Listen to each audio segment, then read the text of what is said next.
Sort of lazy person paints around a radiator. Didn't you mark out where to go to, lengthwise? No. On the thing? No, it's smart. I need some tape.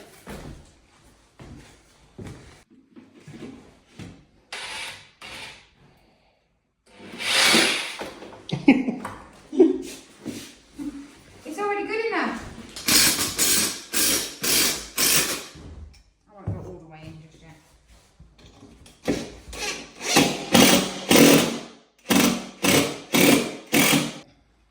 So now we've got the radiator back on.